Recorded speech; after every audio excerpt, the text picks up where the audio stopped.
মার্কিন কংগ্রেসে হামলার ঘটনায় আরও এক পুলিশ কর্মকর্তার মৃত্যু, ট্রাম্পকে ক্ষমতাচ্যুত করার দাবি।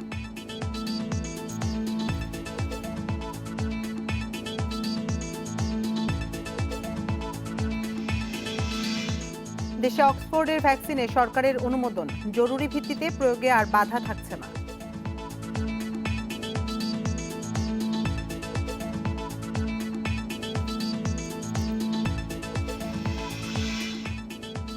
বিশ্বে একদিনে 8,20,000 নতুন রোগী শনাক্তের রেকর্ড, নতুন করে 14,000-এর বেশি মৃত্যু।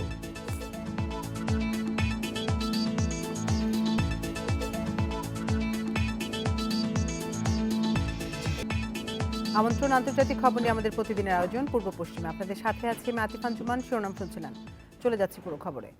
মার্কিন কংগ্রেসের সমর্থকদের তাণ্ডবের একদিন পর জো বাইডেনকে প্রেসিডেন্ট মেনে নিয়ে শান্তিপূর্ণ ক্ষমতা হস্তান্তরের প্রতিশ্রুতি দিলেন মার্কিন প্রেসিডেন্ট ডোনাল্ড ট্রাম্প। 25তম সংশোধনী প্রয়োগ করে ট্রাম্পকে প্রেসিডেন্ট পদ থেকে সরিয়ে দেওয়ার জোরালো দাবির মধ্যেই এক ভিডিও বার্তায় এই প্রতিশ্রুতি দেন তিনি।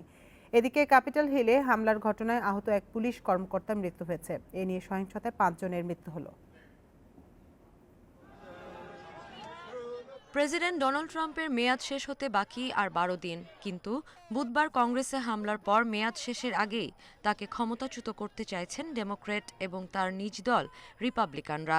25তম সংশোধনী প্রয়োগ করে ট্রাম্পকে প্রেসিডেন্ট পদ থেকে অপসারণ করতে ভাইস প্রেসিডেন্ট মাইক পেন্সের প্রতি আহ্বান জানিয়েছেন হাউস স্পিকার ন্যান্সি পেলোসিও।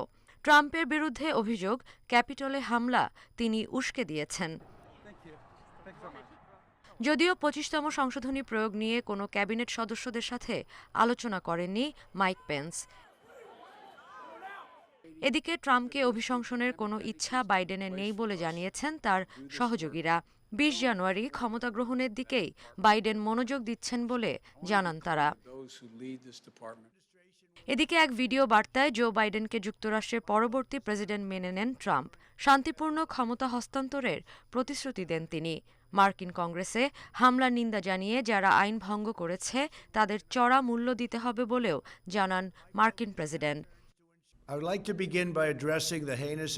কংগ্রেসে অনুপ্রবেশকারী ও বিক্ষোভকারীরা আমেরিকান গণতন্ত্রকে কলুষিত করেছে। যারা সহিংসতা ও ধ্বংসযজ্ঞে জড়িত তারা এদেশের প্রতিনিধিত্ব করে না। যারা আইন ভঙ্গ করেছেন তাদের মূল্য দিতে হবে।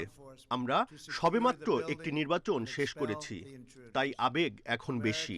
তবে এখন মাথা ঠান্ডা রাখতে হবে এবং শান্তি ফিরিয়ে আনতে হবে। হামলার ঘটনায় ট্রাম্পের সঙ্গ ছাড়তে শুরু করেছেন তার ঘনিষ্ঠরা। ডেপুটি জাতীয় নিরাপত্তা উপদেষ্টা মিক মালভেনি, মেলানিয়া ট্রাম্পের চিফ অব স্টাফ, পরিবহন মন্ত্রী এবং শিক্ষামন্ত্রী এরই মধ্যে পদত্যাগ করেছেন। ক্যাপিটল হিলে সমর্থকদের এমন কাণ্ডের পর তীব্র সমালোচনার মধ্য দিয়ে বিদায় নিতে হচ্ছে মার্কিন প্রেসিডেন্ট ডোনাল্ড ট্রাম্পকে। Sadia Afrin, independent news. ক্ষমতায় থাকাকালীন আর ফেসবুক ও ইনস্টাগ্রাম ব্যবহার করতে পারবেন না বিদায়ী মার্কিন প্রেসিডেন্ট ডোনাল্ড ট্রাম্প। বৃহস্পতিবার এক বিবৃতিতে ফেসবুকের প্রতিষ্ঠাতা মার্ক জাকারবার্গ এই ঘোষণা দেন। বুধবার কংগ্রেস ভবন ক্যাপিটল হিলে ট্রাম্প সমর্থকদের হামলার পেছনে সামাজিক যোগাযোগ মাধ্যমে ট্রাম্পের বিভিন্ন উস্কানিমূলক মন্তব্যকে দায়ী করা হলে এই সিদ্ধান্ত নেন তিনি। ক্ষমতায় থাকা অবস্থায় প্রেসিডেন্ট ট্রাম্পের ফেসবুক, ইনস্টাগ্রাম ব্যবহার করা বিপজ্জনক বলে মন্তব্য করেন জাকারবার্গ। এছাড়াও 20 জানুয়ারি ক্ষমতা ছাড়ার পর ট্রাম্পের অ্যাকাউন্ট ব্যবহারের বিষয়ে বিভিন্ন সামাজিক যোগাযোগ মাধ্যমের সংশ্লিষ্টদের একটি বৈঠকের কথা জানান তিনি। এর আগে উস্কানিমূলক বার্তা দেওয়ার অভিযোগে 12 ঘন্টার জন্য ট্রাম্পের অ্যাকাউন্ট বন্ধের পর তা খুলে দেয় টুইটার কর্তৃপক্ষ।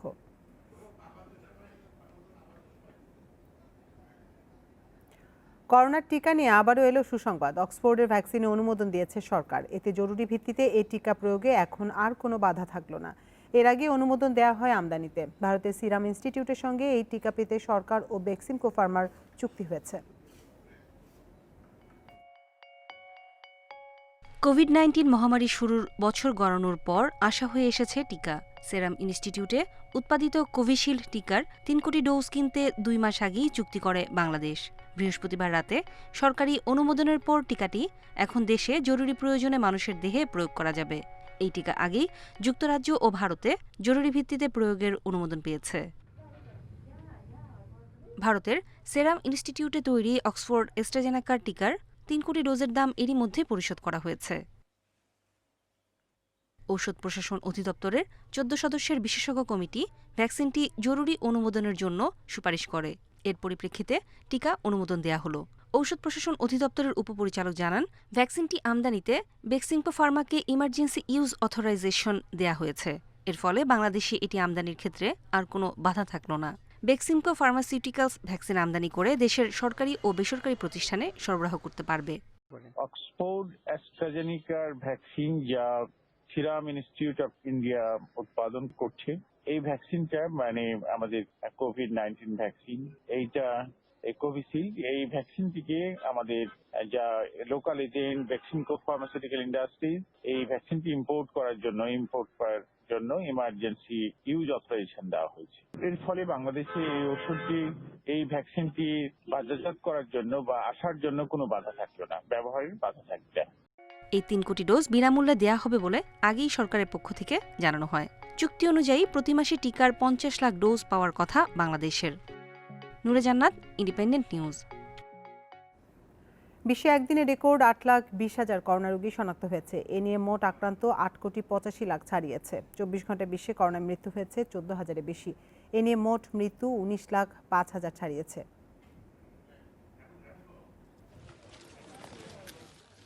বুধবারও সবচেয়ে বেশি করোনা শনাক্ত ও মৃত্যু হয়েছে যুক্তরাষ্ট্রে। 4,100 জনের বেশি মৃত্যু নিয়ে দেশটিতে মোট মৃত্যু 3,74,000 ছাড়িয়েছে। 24 ঘন্টায় দেশটিতে শনাক্ত হয়েছে প্রায় 2,74,000। এ নিয়ে যুক্তরাষ্ট্রে মোট আক্রান্ত 2,21,00,000-এর বেশি। দ্বিতীয় সর্বোচ্চ মৃত্যু হয়েছে ব্রাজিলে 1,455 জনের। এ নিয়ে দেশটিতে মোট মৃত্যু 2 লাখ ছাড়ালো। দেশটিতে 24 ঘন্টায় শনাক্ত হয়েছে 87,000-এর বেশি রোগী। অস্ট্রেলিয়ার ব্রিসবেনে শুক্রবার থেকে 3 দিনের লকডাউন জারি করা হয়েছে। জরুরি কাজ ছাড়া কেউ বাইরে যেতে পারবে না। বাইরে গেলে অবশ্যই পরতে হবে মাস্ক। হোটেল কোয়ারেন্টিনে কর্মরত একজন পরিচ্ছন্নতা কর্মীর দেহে নতুন ধরনের করোনা ভাইরাসের অস্তিত্ব পাওয়ার পর এই সিদ্ধান্ত নিয়েছে কর্তৃপক্ষ।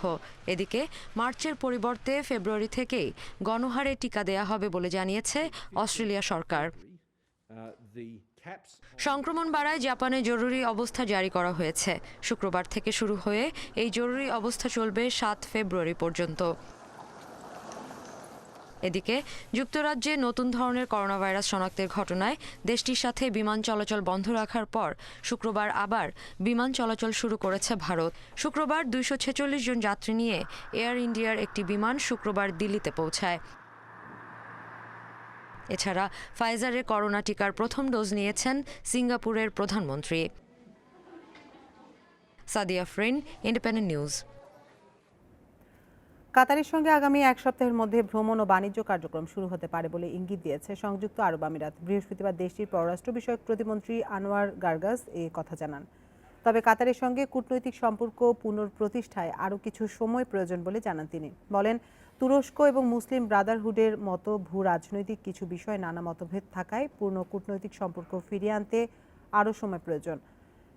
এর আগে মঙ্গলবার কাতারের নিষেধাজ্ঞা প্রত্যাহার ঘোষণা করে সৌদি আরব। পাশাপাশি কাতারের সঙ্গে সৌদি ও তার মিত্র দেশগুলো সব সম্পর্ক পুনঃস্থাপনেরও ঘোষণা দেওয়া হয়। 2017 সালের মাঝামাঝি সময়ে সন্ত্রাসী মদদের অভিযোগ এনে কাতারের সঙ্গে কূটনৈতিক বাণিজ্য সম্পর্ক ছিন্ন করা সহ ভ্রমণও বন্ধ করেছিল সৌদি আরব সহ বাহরাইন, সংযুক্ত আরব আমিরাত ও মিশর। বালি বোমা হামলায় জড়িত ধর্মীয় নেতা আবু বকর বশিরকে মুক্তি দিয়েছে ইন্দোনেশিয়া। শুক্রবার সকালে 82 বছরের আবু বকরকে কারাগার থেকে বাড়ি নিয়ে আসেন তার পরিবারের স্বজনরা। 2002 সালে 12 অক্টোবর ইন্দোনেশিয়ার বালিতে বোমা হামলায় 2 শতাধিক মানুষ নিহত হন। এর মধ্যে 21 দেশের নাগরিক ছিলেন। এই ঘটনার দায় স্বীকার করে আল কায়েদা সমর্থিত সংগঠন জেমাহ ইসলামিয়া ওই হামলার ঘটনায় জড়িত থাকলেও সংগঠনের সাবেক প্রধান আবু বকরের বিরুদ্ধে আনুষ্ঠানিকভাবে কোনো অভিযোগ আনা হয়নি। তবে 2010 সালে সন্ত্রাসী কর্মকাণ্ডে মদদ দেওয়ার অভিযোগে 15 বছরের কারাদণ্ড হয় তার। পরে সাজার মেয়াদ কমায় আদালত। ইন্দোনেশিয়া কর্তৃপক্ষ জানায়, সাজার মেয়াদ শেষ হওয়ায় আবু বকর বশিরকে মুক্তি দেওয়া হয়েছে। এই সিদ্ধান্তের মিশ্র প্রতিক্রিয়া দেখা দিয়েছে ইন্দোনেশিয়ার ভেতরে ও বাইরে। তীব্র নিন্দা জানিয়েছে অস্ট্রেলিয়া। বালি বোমা হামলায় সবচেয়ে বেশি অস্ট্রেলিয়ার নাগরিক নিহত হয়। বিশ্বের শীর্ষ ধনী ব্যক্তি এখন টেসলা ও স্পেস এক্স এর মালিক এলন মাস্ক। গত বছরের শীর্ষ ধনী অ্যামাজনের প্রধান নির্বাহী কর্মকর্তা জেফ বেজোসকে সরিয়ে এই স্থান দখল করলেন তিনি। মাস্কের মোট সম্পদের পরিমাণ $18,500 কোটি। 2020 সালে মাস্কের সম্পদ বেড়েছে $160 বিলিয়ন। মাত্র 1.5 বছর আগে টেসলার শেয়ারের মূল্য কমে যাওয়াতে বড় ধরনের লোকসানে পড়তে হয়েছিল।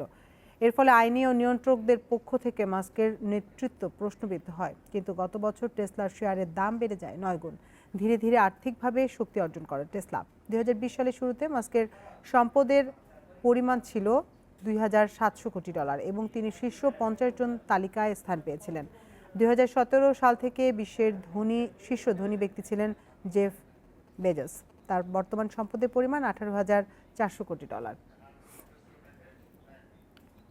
বরফ উৎসব বা স্নো ফেস্টিভ্যালের জন্য পর্যটকদের কাছে অন্যতম আকর্ষণ চীনের উত্তর পূর্বাঞ্চলের শহর হারবিন। তবে করোনার দ্বিতীয় দফার আঘাতে এবারের উৎসবে ভাটা পড়েছে।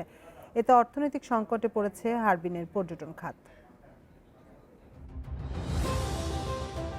প্রতি বছর শীতে বরফের শিল্পকর্ম দেখতে বিশ্বের বিভিন্ন জায়গা থেকে চীনের হারবিন শহরে ভিড় জমান পর্যটকেরা। কিন্তু এবারের চিত্র অনেকটাই ভিন্ন। করোনা মহামারীর কারণে পরিপূর্ণ রূপ পাচ্ছে না এই উৎসব। সতর্কতার জন্য বন্ধ করে দেওয়া হয়েছে বেশ কিছু ঐতিহ্যবাহী অনুষ্ঠান। Harbin ice and snow tourism committee জানায়, তাদের এবারের বর্ষবরণের ক্ষণগণনা অনুষ্ঠান বাতিল করায় আশাহত হয়েছিলেন পর্যটকেরা। করোনার দ্বিতীয় ঢেউ শুরুর 2 মাস আগেও পর্যটন ব্যবস্থা আবার আগের রূপ ফিরে পাচ্ছিল। কিন্তু সম্প্রতি বিভিন্ন অনুষ্ঠান বাতিল করায় লোকসানে পড়েছে এই খাতের ব্যবসায়ীরা। করোনা নিয়ন্ত্রণ সম্ভব হলে ক্ষতি পুষিয়ে আগের অবস্থায় ফিরতে পারব। মহামারীর কারণে আমরা বেশ ক্ষতিগ্রস্ত হয়েছি।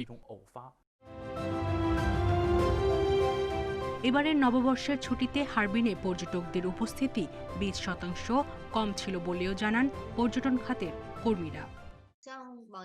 এবছর করোনার কারণে পর্যটকের সংখ্যা কম ছিল। আমাদের হাতে কোনো কাজ ছিল না, এতে আমাদের আয়ও কমে গেছে। তবে পর্যটন সংশ্লিষ্টদের বিশ্বাস এই সমস্যা ক্ষণস্থায়ী। সবাই ঐক্যবদ্ধ থাকলে এই সমস্যা কাটিয়ে ওঠা সম্ভব বলে আশা তাদের। সায়রা খান, ইন্ডিপেন্ডেন্ট নিউজ। পূর্ব পশ্চিম শেষ করার আগে শিরোনামগুলো জানিয়ে দেব আরেকবার। মার্কিন কংগ্রেসে হামলার ঘটনায় আরও এক পুলিশ কর্মকর্তার মৃত্যু। ট্রাম্পকে ক্ষমতাচ্যুত করার দাবি।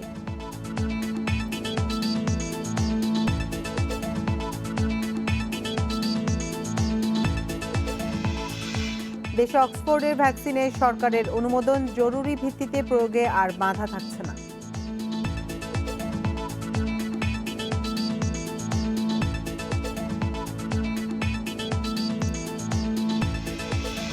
বিশ্বে একদিনে 8,20,000 নতুন রোগী শনাক্তের রেকর্ড। নতুন করে 14,000-এর বেশি মৃত্যু।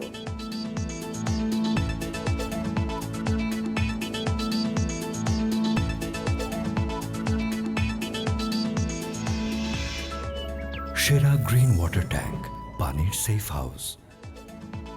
এ ছিল আজকের পূর্ব পশ্চিমে। ইন্ডিপেন্ডেন্ট টেলিভিশনের সব খবর বিস্তারিত জানতে চোখ রাখুন ফেসবুক, ইউটিউব এবং টুইটারে। এতক্ষণ সাথে থাকার জন্য ধন্যবাদ সবাইকে।